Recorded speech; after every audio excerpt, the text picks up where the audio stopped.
திருச்சிற்றம்பலம் சிவசிதம்பரம். திருச்சிற்றம்பலம் சிவசிதம்பரம்.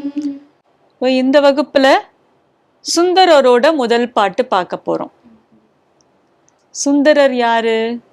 அவரோட அப்பர் ஞானசம்பந்தர் மாதிரி அவரும் ஒரு தேவாரத்தை பாடினவர். அவர் என்ன பண்றாரு, அவருக்கு அவங்க அம்மா அப்பா கல்யாணம் ஏற்பாடு பண்றாங்க. முன்னாடி சிவலோகத்துல சிவபெருமானுக்கு கைங்கரியம் பண்ணிட்டு இருந்தவர் இவர். சிவபெருமான் இப்போ இந்த பாடல்கள்லாம் யாருக்கு பாடியிருக்காங்க? சிவபெருமானுக்கு சிவபெருமான் மேல பாடியிருக்காங்க. பட் யாருக்காக பாடியிருக்காங்க? நம்ம மக்களுக்காக பாடியிருக்காங்க. அவர் மட்டும் பாடிட்டு போயிருக்காரு அப்படி கிடையாது. நம்மள அடுத்த வரவங்களுக்கு சிவபக்தி வரணும், பக்தி வரணும், சுவாமி கிட்ட பக்தி வரணும், இறைவன் பேர்ல பக்தி வரணும். இந்த பாட்டெல்லாம் பாடினா பக்தி வரும், நல்லவங்களா இருப்பாங்க, கெடுதல் வேலைகள்லாம் செய்ய மாட்டாங்க இல்லையா? இறை பக்தி இருந்தாலே நல்லது மட்டும்தான் நினைப்பாங்க, நல்லவங்களா வாழ்க்கையில நன்மக்களாக வாழ்க்கை நடத்துவார்கள் இறை பக்தி உள்ளவங்கள்லாம். சரியா? அந்த வழி, பக்தி வழிய காமிக்கிறதுக்காக சிவபெருமானே இந்த மாதிரி அடியார்கள் எல்லாம் அவதாரம் பண்ண வச்சு, பிறக்க வச்சு, அவங்கள பாட வச்சு நம்மளுக்கெல்லாம் வழிகாட்டியிருக்கார். ஸோ இதே மாதிரி ஞானசம்பந்தரை ஒரு வழியா ஆட்கொண்டு அவரை பாட வச்சார், அப்பற ஒரு வழியா ஆட்கொண்டு அவரை பாட வச்சார். அதே மாதிரி சுந்தரரையும் சிவகலோகத்திலேருந்து நீ பூமியில போய் பிறந்து பாடிட்டு அப்புறம் எங்கிட்ட வா அப்படின்னு சொல்றார்.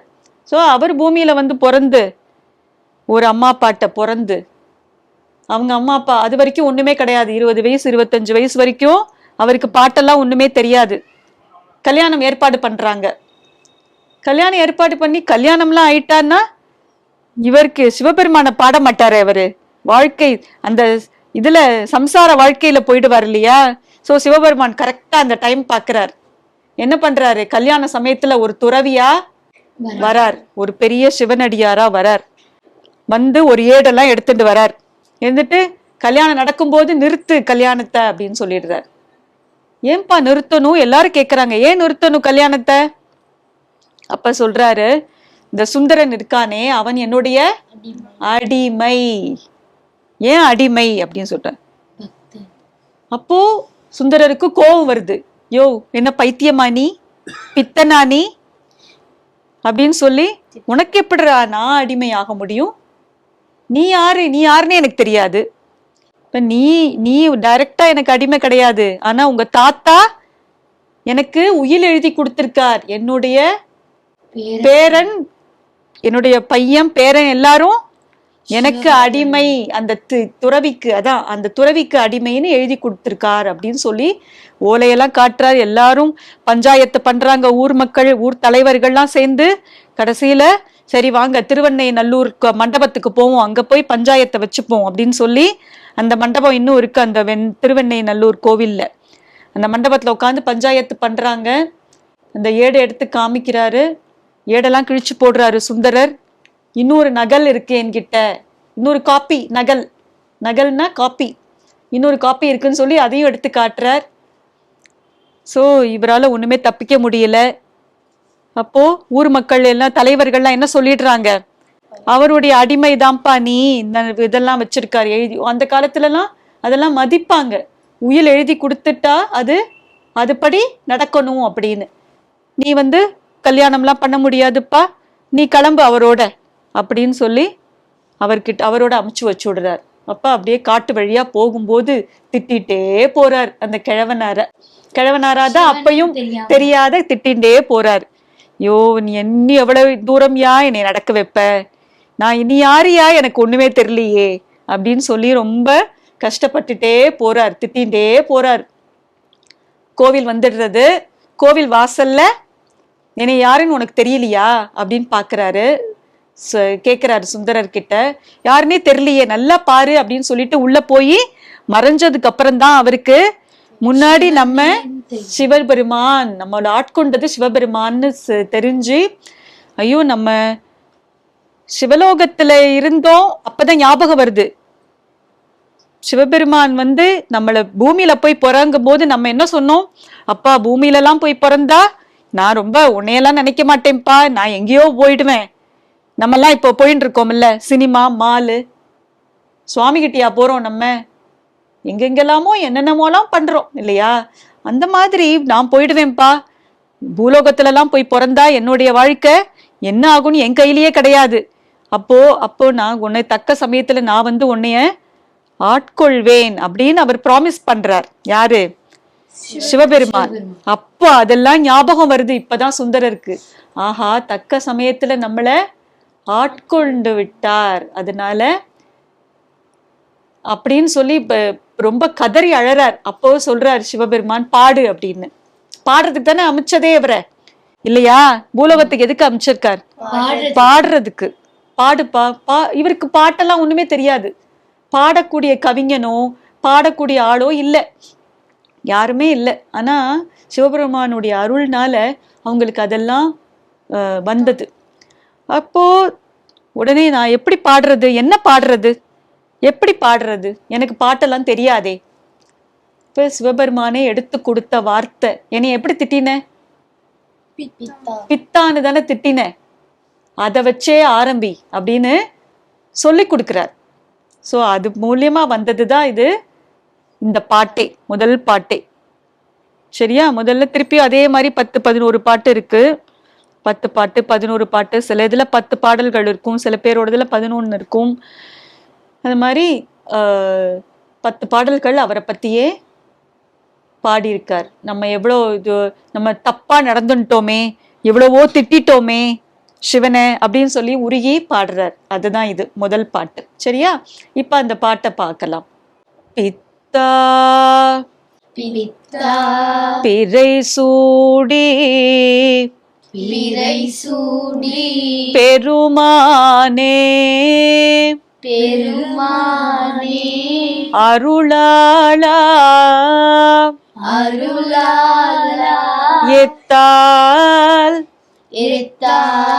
மறவாதே நினைக்கின்றேன் மனத்துன்னை வைத்தாய் பெண்ணை தென்பால் வெண்ணை நல்லூர்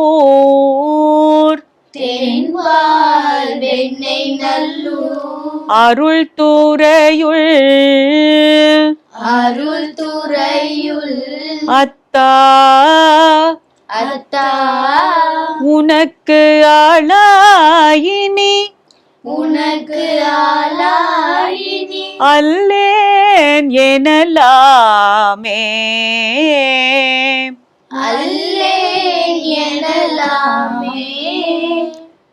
பித்தா பிறை சூடி இருக்கிற பெருமான், அருளாளா அருள்கின்றவனே, எத்தால் எந்த நேரமும் மறக்காமல் உன்னை என் நெஞ்சில மறக்காம நீயே குடியிருந்துட்ட, அந்த அருளையும் நீதான் செஞ்ச.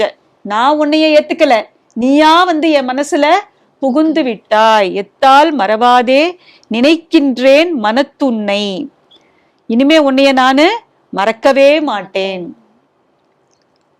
வைத்தாய் பெண்ணை, பெண்ணைங்கிறது ஆறு, கெடில ஆறு பார்த்தோம் இல்லையா? அது மாதிரி பெண்ணை ஆறு. பெண்ணையோட தென்கரையில இருக்கிற வெண்ணை நல்லூர், திருவெண்ணை நல்லூர், அதில் குடியிருப்பவனே. வைத்தாய் பெண்ணை தென்பால் வெண்ணை நல்லூர் அருள் துறையுள். அருள் துறையுள்ங்கிறது, அருள் துறை அப்படிங்கிறது அந்த கோவிலோட பேரு. அருள் துறையுள் அத்தா அப்பனே உனக்கு இனி ஆளாய் அல்லேன் எனலாமே. உனக்கு இனிமே உன்னுடைய ஆளா நானு அப்படின்னு சொல்லி திட்டினார்ல, உன்னுடைய அடிமை இல்லை. ஆனா இப்போ உன்னுடைய அடிமையை இல்லாம நான் வேற என்ன, உன் அடிமைதான் நானு. உனக்கு ஆளாய் இனி அல்லேன், உனக்கு ஆளாய் இனி அல்லேன் எனலாமே. உனக்குதான் நான் ஆள், உனக்குதான் நான் அடிமை, இல்லேன்னு நான் சொல்லவே மாட்டேன் இனிமே அப்படின்னு சொல்லி அந்த பாட்டை முடிக்கிறார். சரியா? இப்போ திருப்பி அந்த பாட்டை முழுசா பாடுவோமா? பித்தா பிறை சூடி பெருமானே அருளாளா, பித்தா பிறை சூடி பெருமானே அருளாளா, எத்தால் மறவாதே நினைக்கின்றேன் மனத்துன்னை, எத்தால் மறவாதே நினைக்கின்றேன் மனத்துன்னை, வைத்தாய் பெண்ணை தென்பால் வெண்ணை நல்லூர், வைத்தாய் பெண்ணை தென்பால் வெண்ணை நல்லூர், அருள் தூரையுள் அருள் துறையுள், அத்தா உனக்கு அத்தா உனக்கு ஆளாயினி ஆளாயினி அல்லேன் எனலாமே. அல்லேன் எனலாமே. அடுத்த வகுப்புல இன்னும் மற்ற பாடல்கள்லாம் நம்ம பாடலாம்.